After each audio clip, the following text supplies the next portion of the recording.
Welcome to the EmpowHERed. If you're new here, this is a channel where we explore, heal, and grow together. I'm your host, Alkistis, a mother, a podcaster, and an entrepreneur. And today we're diving into a topic that hits home for so many of us: the guilt of not doing enough. Let me ask you something. Have you ever caught yourself feeling guilty for resting or enjoying a quiet moment, as if you're supposed to be doing something more productive? I know I have. We live in a world that glorifies hustle culture, where productivity is often tied to our sense of worth. But here's the thing. When we're constantly chasing the next accomplishment, we miss out on the beauty of the present moment. In this episode, we'll unpack why we feel this way, explore the cost of always doing more, and share tools to help you embrace presence over productivity. If you're ready to let go of guilt and start living in the now, grab a cup of tea, settle in, and let's dive in. Please take a moment to subscribe and leave a comment introducing yourself. I really enjoy reading your comments and really creating the safe space for all of us to heal, empower, and feel heard. Let's start by exploring where this guilt comes from. As women, we've often been conditioned by society to always be on. We're praised for multitasking, for juggling work and family, and for putting everyone else first. Add to that the constant comparisons on social media, and it's no wonder we feel like we're never doing enough. For me, this conditioning became glaringly obvious when I became a mother. I felt like I had to have it all figured out, running my business, being present for my kids, keeping the house in order, and still somehow making time for myself. It was exhausting. But here's the truth. Guilt is often a sign that we're living according to someone else's expectations, not our own. Take a moment to reflect. Whose standards are you trying to live up to? And are they even yours? Let's dive deeper into why we feel this overwhelming guilt of not doing enough. Where does it come from? Why is it so ingrained in us? From the moment we're young, many of us, especially as women, are conditioned to equate our worth with how much we can give, accomplish, or achieve. Think about it. How often are little girls praised for being helpful, hardworking, or kind? These qualities are beautiful, of course, but when they become tied to external validation, they set the foundation for this invisible pressure we carry as adults. We live in a world that glorifies busyness. Phrases like hustle harder, no days off, or you'll sleep when you're dead are thrown around as if working ourselves to exhaustion is the ultimate badge of honor. For women, this is amplified by the idea that we're supposed to do it all, having a thriving career, be an amazing mother, maintain a perfect home, stay in shape, and somehow have time for self-care. Social media only makes it worse. We scroll through these curated snapshots of other people's lives and think, why can't I keep up? Whether it's a mom who seems to have the perfect family or an entrepreneur scaling a 7-figure business while jet-setting around the world, these images create an unrealistic standard. But here's the thing. Social media is a highlight reel. It's not a full story. What we don't see are the moments of struggle, exhaustion, or doubt behind the scenes. Another layer to this guilt is the invisible labor women often carry. We're not just balancing tasks, we're managing mental checklists that never end. For example, remembering everyone's schedules, birthdays, and doctor appointments, anticipating needs before they are even expressed, trying to ensure everyone in our life feels seen, loved, and supported.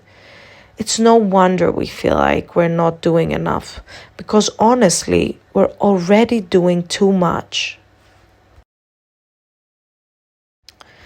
When I was building my business Alchemia, I felt like I was accomplishing something incredible. On the surface, everything looked perfect. My business was growing, my ideas were coming to life, and I felt proud of what I was creating.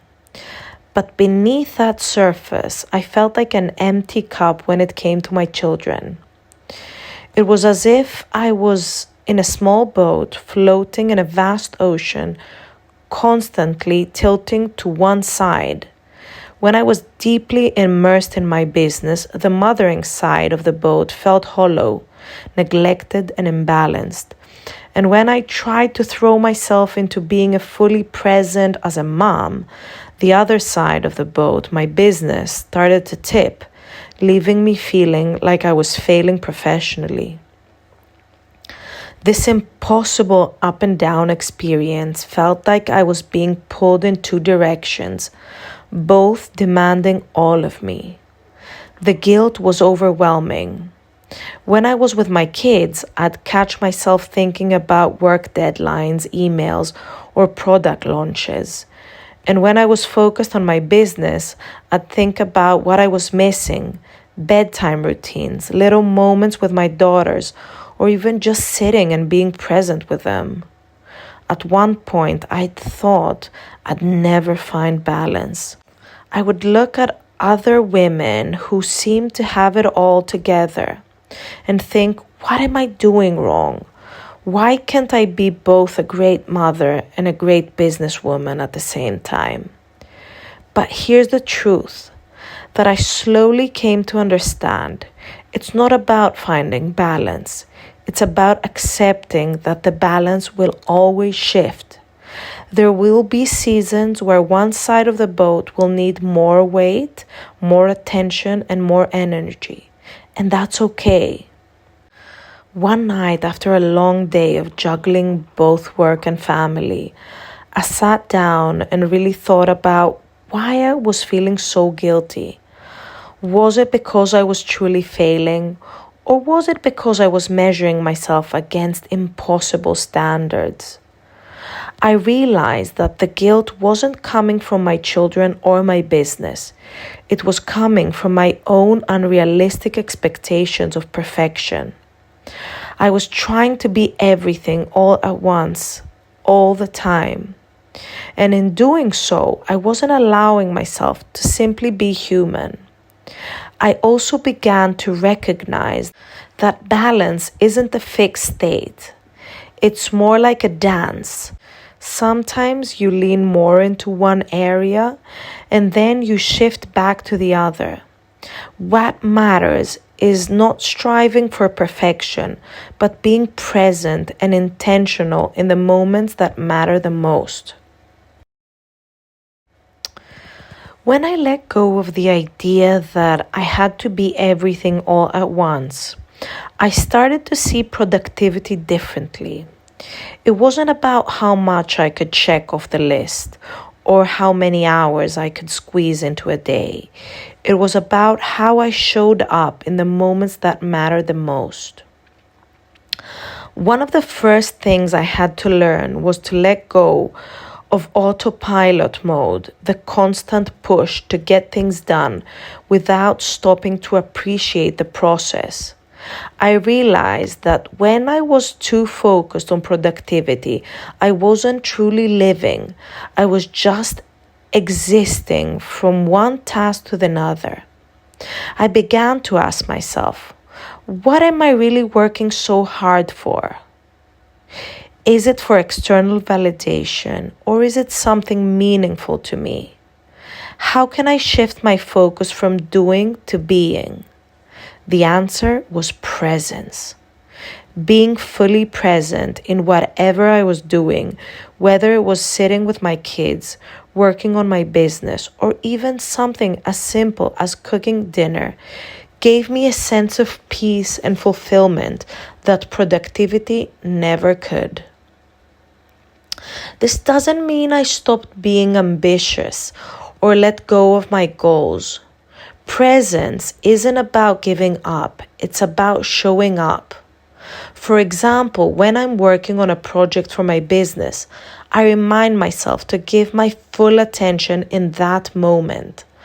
I turn off distractions, focus on the tasks at hand, and allow myself to fully emerge. And when it's time to step away, whether it's time to spend time with my family or just to rest, I do so without guilt, knowing that I gave my best in the time I had. It's not about doing more, it's about doing with intention. One of the biggest mindset shifts for me was learning to practice gratitude, not as a chore, but as a way to ground myself in the present moment. Every evening, I started a simple ritual, writing 3 things I was grateful for. At first, it felt like a bit awkward, but over time, it became one of my favorite parts of the day. And here's why gratitude works. It shifts your focus from what you're missing or undone to what's already good in your life. It pulls you out from the endless cycle of what's next and reminds you of the beauty of what's now. Some days, my gratitude list includes big things like a milestone in my business or a meaningful moment with my kids. Other days, it's something small, like the way the light streamed through the window in the morning or a comfort of a warm cup of tea. Gratitude doesn't have to be grand. It just has to be intentional. For the longest time, I saw rest as something I had to learn. I'd push myself to exhaustion, thinking, if I can just get through this, then I'll take a break. But that break never seemed to come because there was always something else to do. I had an endless to-do list. The turning point came when I reframed rest as something essential, not indulgent. Rest isn't the opposite of productivity. It's what makes productivity possible. When I started prioritizing rest, I noticed I had more energy, more creativity, and more patience, not just for others, but for myself. Rest can look different for everyone. For me, it's often a slow morning with no agenda, a quiet walk in nature, my early mornings, or even sitting in silence with a cup of tea. It's about finding what nourishes you and giving yourself permission to do it guilt-free. One of the hardest shifts for me was letting go of the shoulds. I should be working harder. I should be more successful by now. I should have everything figured out. These shoulds were heavy. They came from societal expectations, family traditions, and my own perfectionism. But they weren't mine to carry anymore. I began to question them. Who said I should? And when I realized that many of these expectations didn't align with my truth, I started to let go. Letting go of the shoulds creates space for what's real and meaningful. It allows you to define success and fulfillment on your own terms. I'll never forget a moment that reminded me of the importance of presence. One evening, I was helping my daughter with a school project. I was exhausted from a long day, and my mind kept wandering to all the things I still needed to do. Email, deadlines, laundry. At one point, I almost told her I couldn't help anymore because I was too busy. But then I caught myself. I looked at her. I really looked at her and saw how much this moment meant to her. I decided to let go of everything else and just be there with her, fully present. I knew this moment will never come back. We spent the next hour laughing, creating, and connecting. And you know what? When I got back to my task later, they felt lighter. The one moment of presence didn't just fill her cup, it filled mine too. Take a moment to reflect and think about your own life. Where are you letting productivity take priority over presence? What moments have you missed because you were too focused on the next thing? How can you begin to shift your mindset and honor the beauty of now? Presence isn't about perfection. It's about learning to show up, moment by moment, with intention and grace. It's about recognizing that your worth isn't tied to how much you do. It's tied to how deeply you connect. Now that we've explored presence over productivity, let's talk about a big obstacle that stands in the way of truly embracing it: guilt. Guilt has this sneaky way of creeping in whenever we choose rest or prioritize ourselves. It tells us we're lazy, selfish, or not doing enough. It's that inner voice that whispers, you should be working harder or you're falling behind. But here's the truth. Guilt isn't your intuition, it's conditioning, and it's time we stop letting it run the show. To fight guilt, we first have to understand it. Guilt often stems from external expectations that we've internalized over time. We live in a culture that glorifies busyness, let's face it. Many of us were raised in households where hard work has a value, and resting was seen as an indulgence or laziness. We set impossible standards for ourselves, thinking we have to do it all to be enough. For me, guilt showed up in every time I said no to something, whether it was turning down a business opportunity or skipping a social event to spend time with my family. I'd feel this pang of should be doing more. It was like I couldn't win. It was either feeling guilty for neglecting work or guilty for neglecting myself. But here's what I've learned. Guilt is often a sign that we're growing. When you start setting boundaries or prioritizing what truly matters, you're going to bump against the expectations you've been carrying for years. The key is to recognize that guilt for what it is, an old pattern, and not let it derail you. What if we started seeing guilt not as a sign of failure, but as a sign that we're shifting into a new way of being? Think about it. Guilt often arises when you're saying no to something that no longer serves you. It shows up when you're breaking free from old patterns or stepping into a more aligned version of you. Instead of letting guilt pull you back into old habits, use it as a reminder that you're on the right path.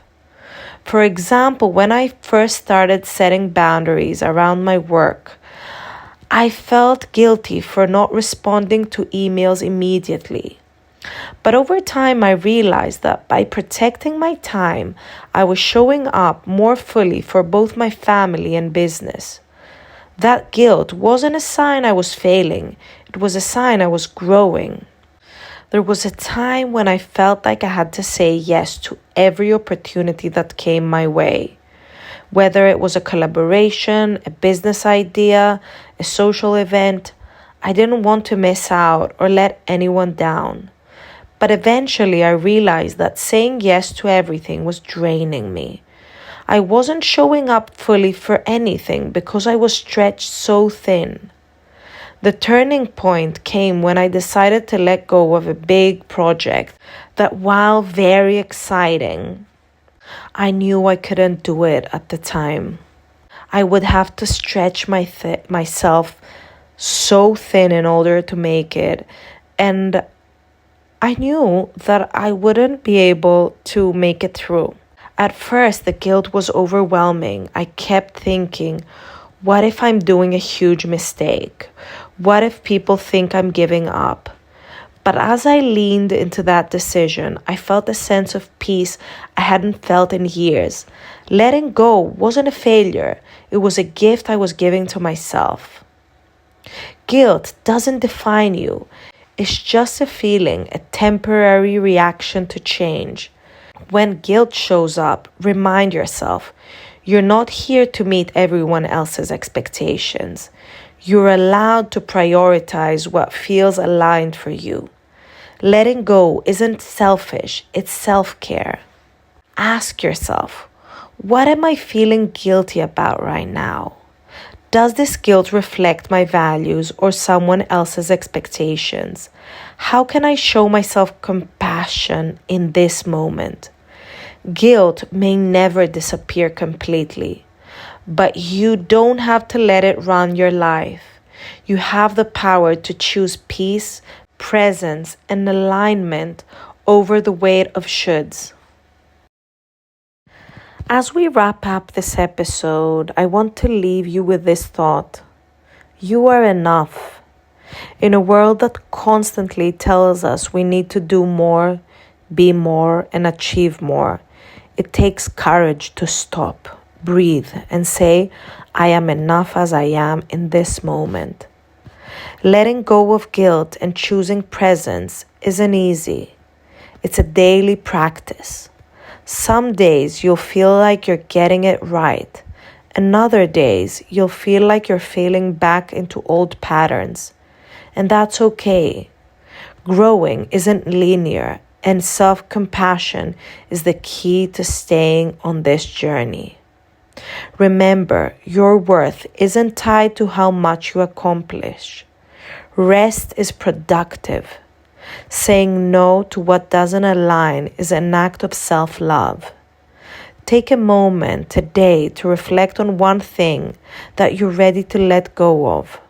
Maybe it's an unrealistic expectation, a draining obligation, or a habit that no longer serves you.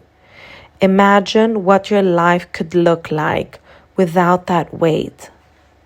Thank you for showing up, for listening to this episode, for being open to change, and for taking steps toward a life rooted in presence and peace. To help stay grounded and inspired, I've created a free affirmation deck for your phone background, reminders to keep you aligned and uplifted throughout your day. Visit alchemiasoaps.com and use code EmpowHERed to download it for free. You'll find the link in the show notes down below. Thank you so much for spending this time with me. If this episode resonated with you, share it with someone who might need this message. And don't forget to subscribe so you don't miss future episodes. A space where we grow, heal, and explore together. Until next time, remember to protect your energy, honor your journey, and embrace the beauty of simply being. You've got this, and you're more than enough.